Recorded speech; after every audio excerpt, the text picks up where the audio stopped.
സർക്കാരും ഈ ശ്രീധരനും പുതിയ പോർമുഖം തുറന്നിരിക്കുകയാണ്. അതിവേഗ റെയിൽ പാതയുമായി ബന്ധപ്പെട്ട് സംസ്ഥാന സർക്കാരിന്റെ ഭാഗത്തു നിന്നുമുണ്ടായ കാലതാമസവും നയപരമായ മാറ്റങ്ങളിലെ അതൃപ്തിയും തുറന്നു പറഞ്ഞിരിക്കുകയാണ്. കെ റെയിലിന് പകരമായി സംസ്ഥാന സർക്കാർ പ്രഖ്യാപിച്ച RRTS തിരഞ്ഞെടുപ്പ് സ്റ്റണ്ടാണെന്നാണ് മെട്രോമാൻ പറയുന്നത്.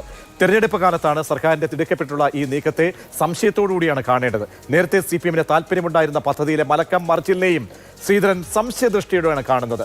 റാപ്പിഡ് റെയിൽ പദ്ധതിയേക്കാളും അതിവേഗ റെയിലാണ് സംസ്ഥാനത്തിന് അനുയോജ്യമെന്നും കണക്കുകൾ നിരത്തി പറയുകയാണ് മെട്രോമാൻ.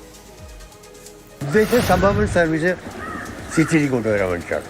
അത് എങ്ങനെ ഒരു ഹൈ സ്പീഡ് കണ്ടിന്യൂസ് റെയിൽവേ ആയിട്ട് ചെയ്യാൻ പറ്റുമെന്ന് എനിക്കറിയില്ല. Technically it's not possible. അത് പ്രാക്ടിക്കലായിട്ട് അത് ചെയ്യാൻ പറ്റില്ല. ഗവൺമെൻറ്റിന് വേറെ വല്ല ഉദ്ദേശമുണ്ടെന്ന് അതിനെപ്പറ്റി ഞാൻ പറയില്ല. അതിനെപ്പറ്റി നമ്മൾ ആരും വരിയടിക്കേണ്ട ആവശ്യമില്ല. ഇതിപ്പോൾ ഒരു സ്റ്റണ്ട് മാതിരിയാണ് പറ്റിയില്ല. ഒരു ഇലക്ഷൻ സ്റ്റണ്ട് മാതിരി മാത്രമേ ചെയ്തുള്ളൂ. എൻ്റെ ഉദ്ദേശം വേഗം അതിവേഗ റെയിൽവേയുടെ റിപ്പോർട്ട് വേഗം ഉണ്ടാക്കാം. റിപ്പോർട്ടുണ്ടാക്കാൻ താമസമാണെങ്കിൽ ശരി, അതിൻ്റെ കംപ്ലീറ്റ് രൂപം ഫൈനലൈസ് ചെയ്തിട്ട് ഞാൻ വിചാരിച്ചതിലൊക്കെ എത്രയോ വലിയ വലിയ ഉപകാരം വരാൻ പോകുന്നത്. കാരണം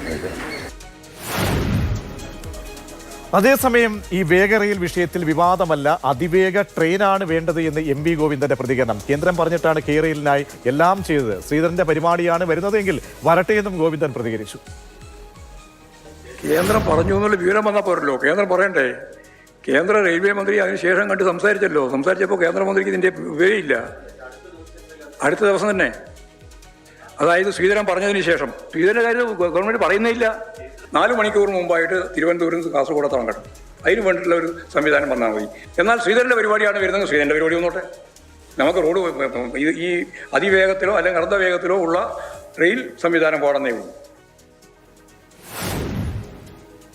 അതേസമയം കേന്ദ്രമന്ത്രിയാണ് പദ്ധതി നടപ്പിലാക്കാൻ പറ്റുമെന്ന് പറഞ്ഞത് എന്ന് മന്ത്രി P. രാജീവും പറഞ്ഞു. ഈ ശ്രീധരൻ പറഞ്ഞത് അദ്ദേഹത്തിന്റെ അഭിപ്രായം മാത്രമാണെന്ന് മന്ത്രി പ്രതികരിച്ചു. കേന്ദ്രമന്ത്രി തന്നെ പ്രസംഗിക്കുകയുണ്ടായി.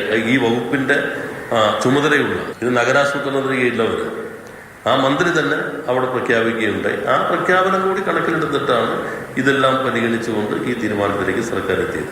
ഞങ്ങൾ ഇത്രയും കാലം കേന്ദ്ര അനുമതിക്ക് വേണ്ടിയില്ലേ കാത്തിരിക്കുന്നത്. അപ്പോൾ അവർ പറയാണ്, നിങ്ങൾ നൽകിയ ഈ പ്രപ്പോസൽ ഇന്ന കാരണം കൊണ്ട് പ്രായോഗികമല്ല, ഞങ്ങളിതാ പുതുതായിട്ട് ഈ പദ്ധതി കൊണ്ടുവരുന്നു. നമുക്ക് സന്തോഷമല്ലേ? അതിന്റെ ഉത്തരവാദിത്വം സ്പെഷ്യൽ ഓഫീസറായിട്ട് T. ശ്രീധരനെ ചുമതലപ്പെടുത്തിയെന്നുള്ളൊരു ഉത്തരവുണ്ടെങ്കിൽ നമുക്കതുകൊണ്ട് ചർച്ച ചെയ്യാം. വിഷയത്തിൽ പറയാനുള്ളത് ഇതാണ്: രാഷ്ട്രീയ വിവാദത്തിനല്ല തിരികൊളുത്തേണ്ടത്. കേരളത്തിന്റെ ഭൂപ്രകൃതിക്ക് അനുസരിച്ചുള്ള DPR-ഉം നിർമ്മാണവും പരിസ്ഥിതിയെ കൂടി കണക്കിലെടുത്തുകൊണ്ടുള്ള അതിവേഗ പദ്ധതികളാണ് നമുക്ക് വേണ്ടത് എന്ന് വ്യക്തമാകണം.